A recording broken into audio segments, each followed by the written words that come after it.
देश नीति, केवल सच्ची और पक्की खबरें। नमस्कार दोस्तों, भारतीय जनता पार्टी में, बीजेपी में उनके कार्यकर्ता झूठ बोलते हैं, उनके पदाधिकारी झूठ बोलते हैं, उनके मंत्री झूठ बोलते हैं, मुख्यमंत्री झूठ बोलते हैं, प्रधानमंत्री तो झूठ ही बोलते हैं। और अब हालत यह हो गई है कि लोकसभा अध्यक्ष भी झूठ बोलते हैं और झूठ पर, उनकी पक्षपातीपूर्ण रवैये पर यदि कोई आपत्ति करे तो उस पर वो खफा हो जाते हैं। जी हां, आज यही स्थिति है, क्योंकि जो सच बोलता है उस पर हमला हो रहा होता है, उसको अपराधी बताया जा रहा होता है और उसको घेरा जाता है।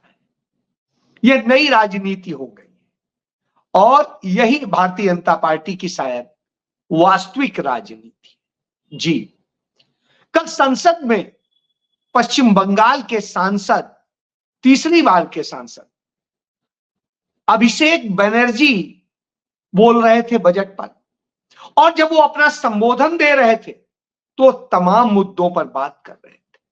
वो बात कर रहे थे एक्ट ऑफ गॉड पर, वो बात कर रहे थे एक्ट ऑफ फ्रॉड पर, वो बजट के हर शब्द की व्याख्या कर रहे थे।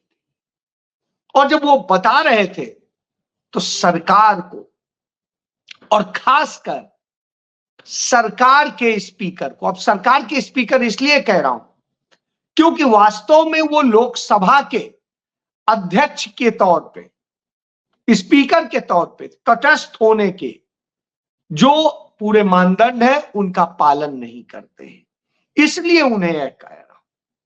तो वो उस पर विफल रहे थे। शुरुआत करना, जब उसी सदन के भीतर जो पश्चिम बंगाल के मुख्यमंत्री है ममता बनर्जी, उन पर सत्ता पक्ष के लोग तमाम तरह के कटाक्ष करते हैं, तमाम तरह की गंदी बातें बोलते हैं, तो यदि विरोध होता है तो पहले तो कुछ बोला नहीं जाता है, और जब बोला जाता है तो कहा जाता है ठीक है अब मत बोलिएगा, लेकिन दूसरे लोगों के खिलाफ कार्रवाई कर दी जाती है। अभिषेक बनर्जी ने यही कहा कि ममता बनर्जी इस सदन की सदस्य नहीं है, नियम के तहत सदन का जो सदस्य ना हो उस पर कोई टिप्पणी नहीं की जा सकती है, तो उस पर व्यक्तिगत टिप्पणी कैसे की जा रही, और जो सत्ता पक्ष के लोग, ट्रेजरी बेंच के लोग उन पर तमाम तरह की टीका टिप्पणी कर रहे हैं, उनसे माफी मांगनी चाहिए। उन्होंने जब इसको बहुत देर कहा, तमाम सदस्यों ने इसको लेकर के उठाया, तो पहले तो आग बबूला हो गए, और आग बबूला होने के बाद में ओम बिरला की स्थिति ये थी कि ऐसा लग रहा था जैसे वो भारतीय जनता पार्टी के एक छोटे से जो कार्यकर्ता होता है और लड़ने को उतारू हो जाता है, उस अंदाज में बात कर रहे। बाद में बोले कि आप अपना संबोधन दीजिएगा या ना दीजिएगा, लेकिन आप मुझे डिक्टेट नहीं कर। वो डिक्टेट नहीं कर रहे थे, वो कह रहे थे मैं आपसे आग्रह करता हूं, विनती करता हूं, आप अपने इस पद की गरिमा को बचाइए। वो बार बार उनके पद की गरिमा को बचाने वाली बात कह रहे थे, लेकिन साहब नहीं बर्दाश्त होगा। फिर जब वो बताते हैं कि कैसे पश्चिम बंगाल में आए थे नरेंद्र मोदी और वहां पर बोला था उन्होंने, वो ब्रिज टूटने पर कि एक्ट ऑफ गॉड, तो अभिषेक बनर्जी ने पिछले 10 साल के अंदर हुए तमाम सारे हादसे गिना दिए और कहा, सवाल किया कि बताइए ये एक्ट ऑफ गॉड है या एक्ट ऑफ फ्रॉड। और जब उन्होंने तमाम सारे हादसे, तमाम सारी घटनाओं का जिक्र किया तो किसी के पास जवाब तो था नहीं, तो उनके ऊपर हमलावर होते हैं। जब उन्होंने किसानों की बात की और बताया कि कैसे 700 से अधिक किसान मरने को मजबूर हुए, उन्हें मार दिया गया एक प्रकार से, और उस कारण से मार दिया गया कि उस किसान बिल पर कोई चर्चा ही नहीं की गई। तब सदन के अंदर खुद स्पीकर झूठ बोलते हैं, कहते हैं 5.5 घंटे उस पर चर्चा हुई। जब 5.5 घंटे चर्चा की बात करते हैं तो खुद उन्हीं की मंत्री रही तत्कालीन हरसिमरत कौर का बयान याद आता है। उन्होंने कहा था कि इस पर सदन में कोई चर्चा नहीं, उन्होंने माना था। तो आप इससे समझिए कि कैसे झूठ बोला जाता है और उसे जस्टिफाई करने की कोशिश की जाती है। बहरहाल कागजों में आपने क्या किया है पता नहीं, लेकिन सच्चाई में कोई बहस नहीं हुई थी। याद करिए, विपक्ष ने विरोध किया था, वह समय है और उसकी बात। इसके बाद जब हम आते हैं कि वो चर्चा कर रहे थे नोटबंदी की, और नोटबंदी पर जब बात करना शुरू किया तो ओम बिरला कहते हैं कि उसके बाद तो 2019 का चुनाव हो लिया, बीजेपी जीत गई, तो फिर उस पर चर्चा का क्या मतलब है। तो अभिषेक बनर्जी ने कहा उस पर चर्चा का कोई मतलब नहीं है, जो अभी की घटना है। और 60 साल पहले की आप बात करते हैं, आप पंडित जवाहरलाल नेहरू की बात करते हैं, आप बात करते हैं आपातकाल की 50 साल पहले के, आप बात करते हैं तमाम और चीजों की। तब उसके बाद तो बहुत चुनाव हो लिए, बहुत से दल बार बार रिपीट भी कर गए, बहुत अच्छे मैंडेट से कर गए, निश्चित रूप से चुभने वाला था। तो उन्होंने कहा कि फिर यह पक्षपात क्यों होता है, वो चर्चा करेंगे इनकी, यानी सत्ता पक्ष के लोग, तो आप कुछ नहीं बोलेंगे, हम चर्चा करेंगे तो आप बोलेंगे। इसी तरह से अग्निवीर की बात आई, नीट की बात आई और सारी बातें आई। हर जगह जिस तरीके से उन्होंने बार बार टोका टाकी की, जिस तरीके से उनके संबोधन को रोकने की कोशिश की, जब उन्होंने कागज में सारे पॉइंट लिख के आए थे, वो उन पर वो देख करके सही बोलना था, तो स्वाभाविक सी बात है पढ़ना भी पड़ेगा, तो पढ़ के बोल रहे थे। इस पर सत्ता पक्ष के लोग बोले कि आप पढ़ के बोल रहे हैं, तो उनका बताइए इसमें क्या बुराई है। आपके प्रधानमंत्री नरेंद्र मोदी तो टेलीप्रॉम्प्टर में पढ़ते हैं, और जब टेलीप्रॉम्प्टर में पढ़ के बोलते हैं तो बुरा नहीं है, हम पढ़ के बोल रहे हैं कागज से तो बुरा आपको लग रहा है।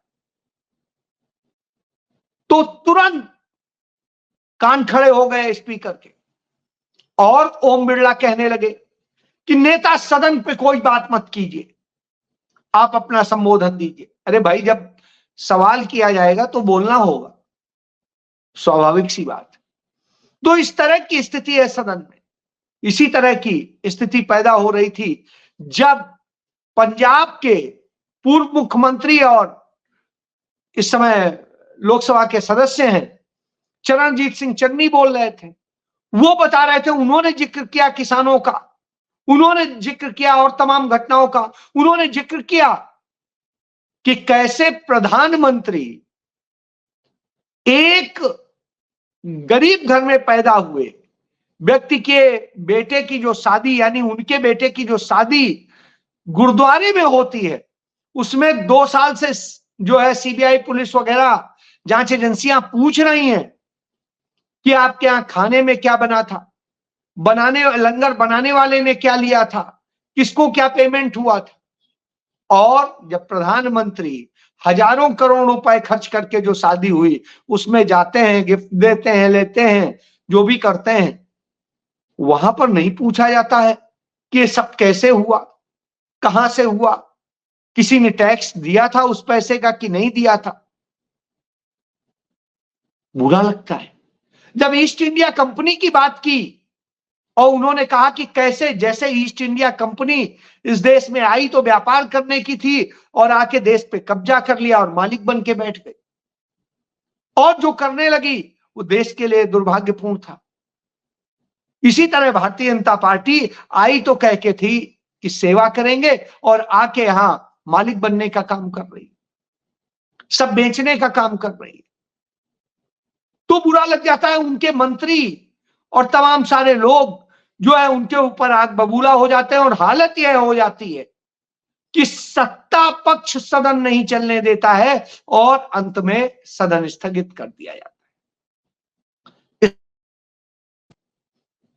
उधर प्रधानमंत्री कारगिल दिवस पर झूठ बोलते हैं कि सेना की जो है उपज थी अग्निवीर, जबकि सच्चाई ये है, तत्कालीन सेना अध्यक्ष नरवाणे ने खुद अपनी किताब में लिखा है कि सेना इसे नहीं चाहती थी।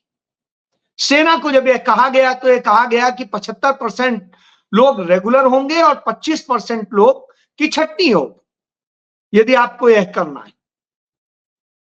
लेकिन हुआ इससे उल्टा, 25% रखे जाएंगे और 75% छटनी कर दिए जाएंगे। तो यानी झूठ बोलने का पूरा है।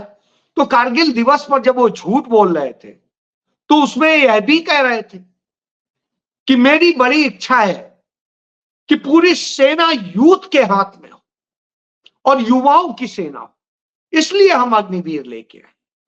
यानी धीरे धीरे और भी पद आप खत्म करना चाहते हैं, और भी चीजें खत्म करके आप सिर्फ अग्निवीर ही बना के रखना चाहते हैं, क्योंकि वो आपको मुफीद लगते हैं। वो जब बेरोजगारी का दंश झेलेंगे तो आपकी कृपा से ही कहीं 10%, कहीं 5%, कहीं कितना जो रिजर्वेशन उनको देंगे आप, उससे वो बेचारे लाइन में लगे होंगे और वहां मिलेगा जॉब कि नहीं मिलेगा इसकी कोई गारंटी नहीं, क्योंकि पहले से जो पूर्व सैनिकों के लिए है वही नहीं मिल पाता है। तो फिर वो क्या मिलेगा, इससे बिल्कुल साफ समझा जा सकता है। क्योंकि भर्तियां हो ही नहीं रही तो आप करेंगे क्या। चलिए, इसके अलावा एक और चीज देखने को मिल रही है, उनके मंत्री भी झूठ बोलते हैं। अग्निवीर शहीद हुए थे, सब कुछ हुआ था संसद के ही अंदर, उनका पेमेंट नहीं हुआ था शहीद होने के बाद महीनों महीनों, और अब तक 20 से अधिक अग्निवीर मर चुके हैं, शहीद हो चुके हैं, आत्महत्या कर चुके हैं। इसके बावजूद सरकार को सुध नहीं है। रक्षा मंत्री वहां झूठ बोलते हैं, वो कहते हैं अग्निवीर अजय सिंह के परिवार को पूरा पेमेंट मिल गया, जबकि वास्तविकता ये थी जब वो बोल रहे थे तब भी नहीं मिला था। और स्थिति ये कि उन्हें जो मिला था वो मिला था बीमा का पैसा, ना कि, और जिसमें उनका भी अंशदान था। तो उसमें सरकार का कोई पैसा केंद्र सरकार का नहीं मिला था। तो यह बिल्कुल साफ है कि कैसे झूठ बोला जाता है। और यही स्थिति राजस्थान में भी एक अग्निवीर के साथ हो रही थी, उसका भी पैसा नहीं मिला। तो यूं झूठ बोला जाता है। यही नहीं, तमाम चीजों पे झूठ बोला जाता है। देश की सीमाओं को लेकर झूठ बोला जाता है। चीन की सीमा पर जिस तरीके से चीन लगातार घुसता आ रहा है, उसने पेंगोंग झील पर अपना ब्रिज बना लिया है, कई गांव बसा लिए हैं और बहुत कुछ किया है, और भारत की 5000 वर्ग किलोमीटर की जमीन उसके कब्जे में है। इसके बाद जब वो 20 सैनिकों को भी हमारे मार चुका है, तब भी हमारे प्रधानमंत्री कहते हैं न कोई घुसा है, न कोई घुस आया है, न कोई घुसा बैठा है। तो आप इससे समझ लीजिए, जबकि वहां के स्थानीय लोग खुद दिखा देंगे, बता देंगे कि क्या हालत है। चाहे लद्दाख में देख लीजिए, चाहे आप चले जाइए अरुणाचल प्रदेश में, और चाहे सिक्किम के साइड चले जाइए, उत्तराखंड में भी चले जाइए, हर जगह यह स्थिति हो रही है। तो यह भी एक सामने। मणिपुर जल रहा है, मणिपुर पर जब भी बात की जाती है तो सरकार झूठ बोलती है कि हाँ अब स्थिति नियंत्रण में है, ये है, और जब सरकार बोलती है तभी यह स्थितियां हो जाती है। सरकार झूठ बोलती है कश्मीर, जम्मू कश्मीर के मामले में। आज जम्मू कश्मीर जहां कह रहे थे बिल्कुल शांति है, सब कुछ है, वहां लगातार हमले हो रहे हैं, लगातार आतंकी घटनाएं हो रही हैं और सब कुछ हो रहा है, और सरकार आंख बंद किए बैठी है। न वहां का स्थानीय प्रशासन तो वहां का चुनाव करा करके वहां का प्रशासन, सरकार बनवाने का काम हो रहा है, और ना ही लोगों को हक दिया जा रहा है। मौत के मुंह में जा रहे हैं।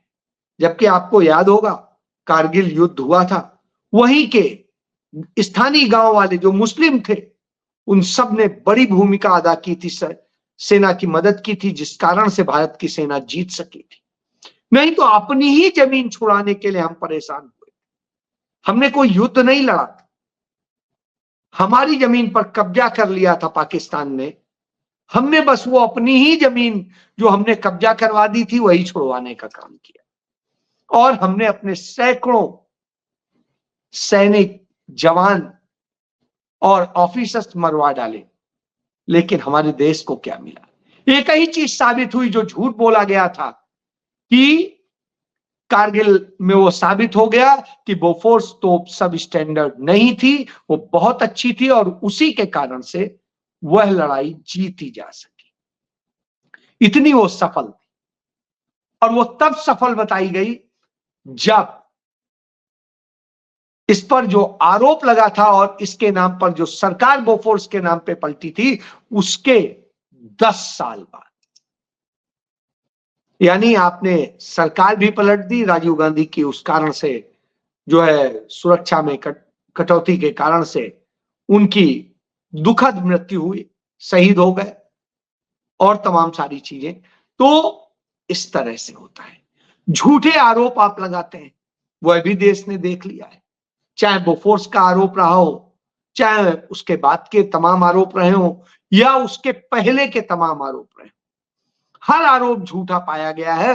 उल्टा वो आरोप भारतीय जनता पार्टी पर, मोदी पर ज्यादा सही सिद्ध होते हैं, क्योंकि कैग की रिपोर्ट ने कहा कि घोटाले तो मोदी की सरकार कर रही है, और उसने 7 घोटालों का जिक्र किया, और जिन घोटालों का जिक्र किया उसमें सीधे नरेंद्र मोदी की सरकार फंसती, उनके गृह मंत्री फंसते हैं और तमाम सारे लोग। तो जब यह हालत हो, निश्चित रूप से इसके लिए सोचना पड़ता है कि सरकार आखिर कर क्या रही है। तो मौजूदा सरकार यह नहीं कर रही। मौजूदा सरकार हमले करने का काम करती है, झूठे मुकदमे दर्ज कराने का काम करती है। तमाम नेता जेल में हैं, तमाम को जेल भेजने की मंशा है। और इसी कड़ी में राहुल गांधी के खिलाफ 2018 में बेंगलोर में एक भाषण के दौरान उन्होंने अमित शाह पर जो टिप्पणी की थी, उसको लेकर के सुल्तानपुर जिले में एक विजय मिश्रा नाम का बीजेपी का कार्यकर्ता की तरफ से मुकदमा डिफेमेशन का दर्ज कराया। डिफेमेशन का मुकदमा वही शख्स कर सकता है जिसके डिफेम हुआ हो, लेकिन वहां वो कर रहा है, अदालत उस पर कॉग्निजेंस भी ले रही। राहुल गांधी आज उसकी पेशी में गए थे, और जब पेशी में गए तो उन्होंने बोला कि पूरी तरह से झूठा है और इसका क्षेत्राधिकार भी आपका नहीं है। तो तमाम बातें उन्होंने बताई और कोर्ट में अपना बयान दर्ज कराया। इधर वो वहां से निकले ही थे तो उन्होंने देखा एक मोची को, उसके पास चले गए और जाकर के एक सच्चे नेता की तरह उसके साथ उसके दर्द को भी समझा, कैसे कैसे वो जूते बनाता है, कैसे करता है, और उसके बाद में उसको कितनी आमदनी होती है, कैसे घर चलता है, इन सारी बातों को उन्होंने समझा। उन्होंने नीट के भी तमाम स्टूडेंट्स जो है वो प्रदर्शन कर रहे थे, उनसे भी मिले और उनसे भी उनकी बात सुनी। तो आप यह समझिए कि देश का नेता कैसा होना चाहिए, जो जनता की आवाज सुने, जनता के मन की बात सुने, ना कि अपने मन की बात सुनाए और झूठ बोले। तो आज झूठ से यह देश बचना चाहता है, सच के साथ खड़ा होना चाहता है। जय